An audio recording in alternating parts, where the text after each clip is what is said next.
What's up, everybody? Should pastors have YouTube channels? Asks the pastor from his YouTube channel. I get it. There's a little bit of irony there, right? But today I want to discuss that as sort of an important question because if I'm completely honest, I can give you a pretty objective perspective on doing this, having done it now for 10 years or so.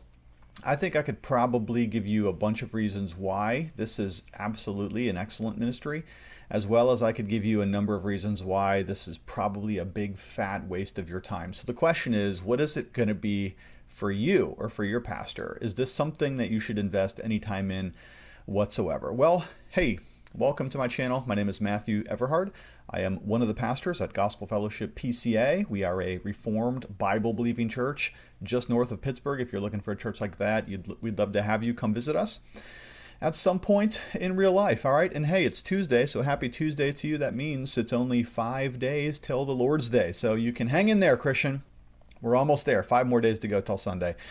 All right, so should pastors have YouTube channels? Well, I've thought a lot about this, and obviously I have a YouTube channel, so the last thing I want to do is come across as in any way hypocritical. In fact, if anything, I've tried to keep this channel as honest as I possibly can. Most of what I do here is Reformed theology, Bible teaching, and occasionally discussions on contemporary topics that people are talking about from a Reformed and conservative Christian biblical worldview. So let me go into the yes reasons first, and then I'm going to go into the no's, because I do think that this is something that you should really think about before you launch into it, if you have any desire to get into some sort of media gospel proclamation ministry. Okay, so we'll spend a few minutes talking about the positives, and then I'm going to switch course and try to talk you out of it if I can. Okay, so the yes. So as a Christian, and particularly as a pastor, we have the duty of being evangelists. And I am of the conviction that because of what I just read in Matthew chapter 10 this morning, in my study of the Greek New Testaments and just doing some devotions and praying through it as I typically do in the mornings, that we are under the Lord's obligation to tell the world in the light what he has revealed in the darkness, and to proclaim from the rooftops what he has told us in hidden places. Okay, so that's Matthew chapter 10. So I take that seriously. My life, my vocation, my calling, my ordination is not just to sit here in a nice, beautiful office with books all around me. It's not what a pastor does. A pastor is a Bible preacher. He is one who tends the sheep. He is one who proclaims the word of God. And as Paul says to Timothy, do the work of an evangelist. So I have on my shoulders, you see that? That's the burden of doing evangelism. And I am of the particular perspective that I should do evangelism in as many ways as I possibly can. So yes, sending out videos to the ends of the earth. That's one of the ways that I try to share the name of Jesus. I don't know if you've really paid too much attention to this channel, but everything I talk about is Scripture or Christ or theology. I typically don't do anything else. There may be 1 or 2 other videos on some other niche topic, but most of the time it's all Christ all the time. And I feel the same way about all forms of evangelism. Audio, video, tracts. We do tract distribution at Gospel Fellowship. We've marched around the neighborhoods and knocked on all the doors just over my window, over my shoulder over here. I look out the window, I see the neighborhood, the hills, the beautiful snow. We've knocked on every door and every household that I can see in proximity to this church, and we have designs to go out into all the neighborhoods and share the gospel, so I'm for that. I am also for feeding the poor, which is another outreach ministry that we have. We take meals outside of Gospel Fellowship, make them here, take them out there. We give people Bibles, we invite people to church, we try to pray with people and tell people about the Lord. I am all in favor of going on mission trips and sending out mission trips from this church. I am all in favor of supporting full-time missionaries, which we definitely do here at Gospel Fellowship. We really are called to putting missionaries out on the field. And I feel called to church planting, which is one of the reasons why Gospel Fellowship has gotten heavily involved in the Ascension Presbytery's ministry to try to plant a church a couple towns over. All that to say, it's a both and a yes for all to me in terms of evangelism. I really feel that that's what we are to do, is to spread the good news of the gospel. So as many ways I can do that, I want to do it. Not only that, but this gives me an opportunity to share the gospel in places I would never, ever, ever be able to step foot in real life. So just a backstory here. A couple days ago, I guess it was last week, I got an email from a viewer. Now, this is not uncommon. I get emails from viewers every day, and unfortunately, I cannot reply to every viewer's email at this point in my life. But this one was really interesting because it was a young lady named Dinette, and she is from a largely Muslim majority nation. I'm not going to say where it is because I don't know, if this would bring her into any danger or anything. Maybe it would, maybe it wouldn't. But I just said her name, and it's Dinette, and she's somewhere around the world in a very far away place that I've never been to, and I don't speak that language. And the point of her emailing me, and the reason I took the time to write an email back to her, is that she told me how much her Reformed church appreciates my content. She said that there are quite a few people in her Muslim majority nation that watch my stuff. And she even mentioned the fact that she wanted me to see what their worship looked like there in that country. She's part of a Reformed church in a small Reformed denomination that's growing. And she said, we want you to see what we do. And she sent her order of worship and a bit of her bulletin and some clips of their church singing together, hymns and songs and things like this. And she said not only that, but she's hoping more and more people out in the villages as people are getting connected online with their phones and all kinds of stuff, man. It's amazing how many people can be reached through this methodology.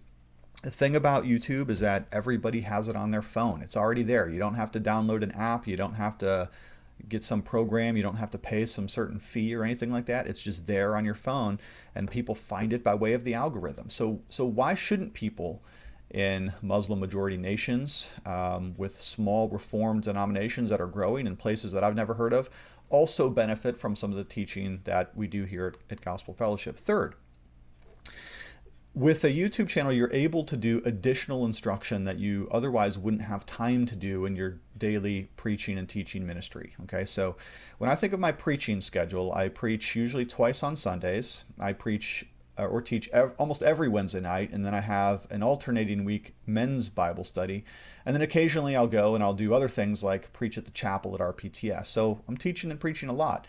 But I'll tell you this, man, I have way more thoughts that run through my brain than I can ever get into a 40 to 45 minute sermon on the Sunday mornings. And so what I can do is I can take the kind of the clippings that fall to the editing room floor, so to speak, and I can put them out here. And I can talk about all kinds of things that would be weird to talk about in a Bible study or in a sermon. So I don't typically have the time to talk about Puritan books or Jonathan Edwards studies as much as I'd like to, or how to take notes in your Bible and create an Edwardsian miscellany system. These are all the kinds of things that I have the freedom to talk about because I can do more. I can just teach more often, and it's really cool. I can put practically any video out there, and lately 1,000 views the first day and maybe 5,000 views the first week. It's pretty incredible what this can do as it grows. Next, there's false teaching everywhere. So why shouldn't I try to countervail that with some good Reformed Bible teaching? And it's absolutely true. The false teaching is just disgustingly ubiquitous. Unfortunately, there's far more false teaching in the church, supposedly evangelical churches, large churches, small churches, lots of liberal and progressive churches, sometimes even the ones that say that they're biblical or Bible-based or even Reformed. Sometimes their stuff is just a little bit on the slippery, and that's because there's a huge, massive wave of progressive ideology that's just sweeping through planet Earth right now. And it's in the public schools, and it's in the public libraries, and it's in the corporate boardrooms, and it's in the diversity retrainings and the corporation, or it's absolutely everywhere. And there's so much that is disgusting and false and filled with lies and wicked. Why shouldn't I countervail that with as much good Bible teaching as I possibly can? I mean, after all, if somebody's going to search a particular topic on YouTube, the algorithm actually might suggest me instead of what somebody else is saying about that topic, as vile and heinous as it may possibly be, or just uninformed or misinformed or less than biblical or whatever.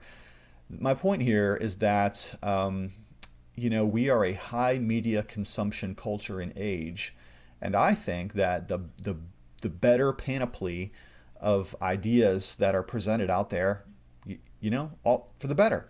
So why shouldn't my conservative, reformed, Bible-believing ideas also have a chance to get into the ears and the eyes of people everywhere? Next, and this is a really important one. I don't even know why I buried this one. I probably should have put this first. This YouTube channel, as strange and weird as it is, has probably become the best tool of invitational evangelism for people to come visit Gospel Fellowship PCA than anything else I can think of. Okay, so I think of the growth that our church has had in this past couple of years, and we've grown markedly since the time of the pandemic. And I ask myself, why is that? Okay, why are people coming here? Well, just ask the visitors, and there's visitors every single week. And that's the first thing I want to know. And even when we do new membership interviews, we're taking in a lot of new members in this church right now. It's a little bit of a process to get there, but when we sit down and interview them, I ask them, how'd you find this place? How'd you come here? There's a couple of typical answers that you're going to hear. First, because we're PCA people find PCA churches. Okay, so if you're a PCA, it's just one of those denominations where people go to the nearest PCA church. If they move, if they're traveling, if they're on vacation, they go to another PCA church because by and large they trust what they're going to get when they come here. So there's that. There's also the fact that our people are simply inviting people to church, and there's word of mouth happening, and when good things happen, you get in this kind of feedback cycle where good things lead to good things, and our church is in a really healthy, positive place right now. People see us as a vibrant congregation that's growing, but I will tell you this, I'd be lying if I didn't say it. Whenever I ask people how it is they found out about Gospel Fellowship, man, the YouTube channel is one of the major ways that people are coming into this church. I don't know if it's the number one way, but it's got to be top three. I suspect it's number one, but for the sake of fairness, because I haven't done any sort of statistical analysis, I will tell you it is one of the top three ways that people are finding this church, visiting and coming back, and a lot of them are becoming new members. Okay. Next, and this is the last one here, this can be a bit of a side hustle for pastors. Now, I am extremely blessed and privileged. I'm a full-time pastor. My church here completely supports my work full-time, such that we have no concerns or needs. Our church loves us and takes care of us. We have another pastor on staff here. We have a good youth director. So we have a great team here, and I don't lack for anything because this church is a great supporting church to us. But I can imagine that there are a lot of other bivocational pastors who are out there, or pastors who maybe are not supported as well, who could use some income supplementation. Now, it'll take quite a while, and we have to be honest about the time it takes to grow a particular audience, but YouTube can be a side hustle for you to supplement your income. And so you know as well as I do that YouTube is going to throw commercials at absolutely everything, okay? So that's just the way it is. There's no social media that doesn't have commercials, whether it's Twitter or Facebook or Instagram or YouTube. Commercialization is everywhere. It's just the evil that we have to deal with to get our voice out there. But let me ask you this. If you're going to take the time to post videos, why shouldn't you then have a monetized channel so that you can support your own family, right? So you have needs, pastors have needs, they have real economic and financial situations that they have to deal with, used cars that break down and new roofs that need to be put on. And in my case, 3 kids that are going to college, 2 in college right now, and 1 will be on the way. So what I've done is I have taken whatever proceeds I get from this YouTube channel, and I've just squirreled it away in 529 plans for my kids' college. And I started this thing 10 years ago, and it used to be just pennies, and then it turned into dollars, and then the thing grew. And after 10 years of just taking every single penny and putting it towards my kids' college, I've been able to pay for all 3 kids for at least 2 years of community college, and I'm working on the 3rd year for each of the 3 right now. So I don't see why you shouldn't do that. Here, look, so Nike doesn't pay me, right? So why should I walk around with a swoosh shirt? Nike wants me to pay them to walk around with a swoosh on my shirt? No way. Why would I buy that shirt? I'm not into that. I'm not supporting your brand. I'm not a walking billboard for Nike. If Nike wants me to wear a swoosh on my shirt, you better pay me to wear that swoosh, because otherwise I'm not advertising for you. So if you're going to take the time to do it, you might as well at least take whatever small pittance you might possibly make, and it's not going to be much, I promise you, and squirrel it away for your kids' college. You know, a little side tangent here. I find it very annoying when I see men who have a big, huge truck with big, huge rims, and men that buy their 17th shotgun, or men that have their fourth set of golf clubs, and they're not thinking about their kids' college. Men, before you buy anything for yourself, set it apart for your kids. That's what I've done. Every penny that I've ever made from this YouTube channel just goes straight into my kids' 529, and I want to get them through college one way or the other. For a lot of people, that's hard, and this can be a side hustle. And in this economy, sometimes you need multiple streams of income. All right, now let me turn to the reasons why you should not, pastors, start a YouTube channel. So everything I've said has been pretty positive and encouraging so far, but there's a real negative side to this, and we have to be honest as well. I don't want to be accused of being a hypocrite. I want to give you some fair reasons why you should be dissuaded from doing this, even though it's obviously something that I do.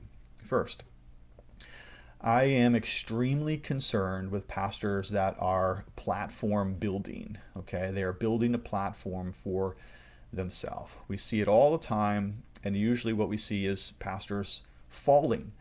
The bigger they're able to build themselves up, the harder the fall and the slam comes when things go awry. And it's not that pastors shouldn't have a platform, because that would countervail my first point that I made about spreading the gospel from the rooftops, right? We should proclaim the gospel as widely as we possibly can. I have zero critique for men like R.C. Sproul, who built Ligonier Ministries. Fine, that is fantastic. I have zero concern for men like John MacArthur, whose Bible teaching and commentaries and videos and preaching have blessed many people. You won't find me complaining about Steve Lawson or Paul Washer or whoever else, man. James White or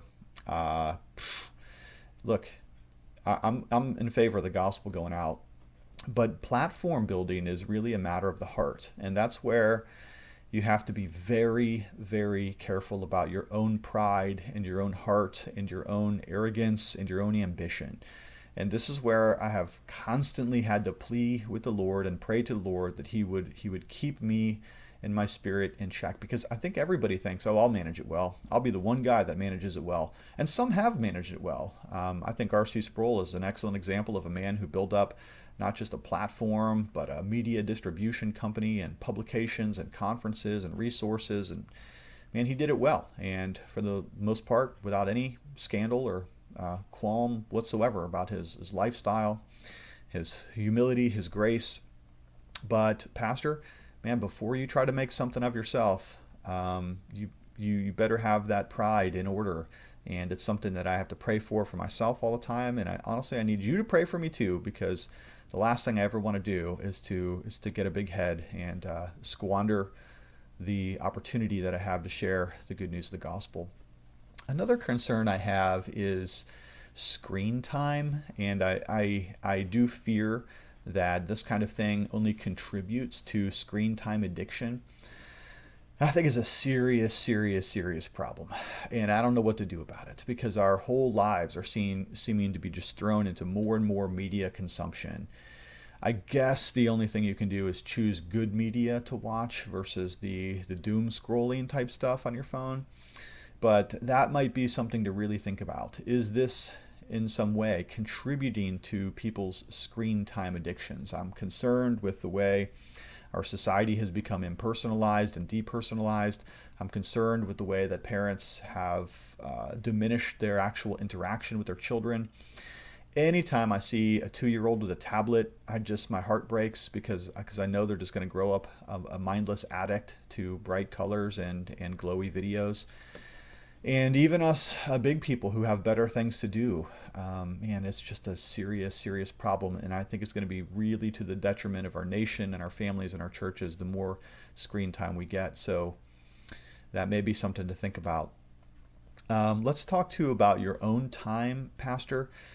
Now, time management is something that I feel like I do pretty well, and I try to give other people some tips and maybe some advantages about how to spend your time. But having a YouTube channel is something else to do, and the pastoral ministry is it's too hard. It's too big. We can't handle it.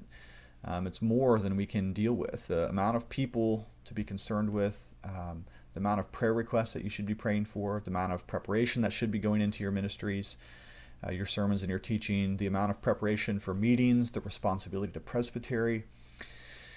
Can you really handle one more thing? And this is why I have chosen on my channel to go uber simplistic, caveman style.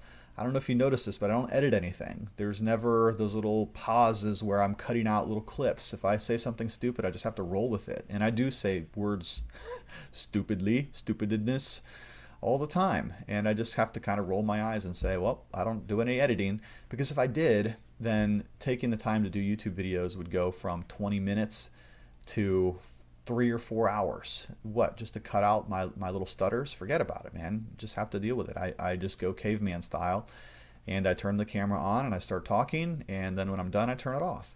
But I've seen other pastors' YouTube channels, and I know what it takes to put this stuff together. There's some of you guys, man, you're spending hours and hours and hours. You're filming in different locations. You're spending a ton of money on gadgets.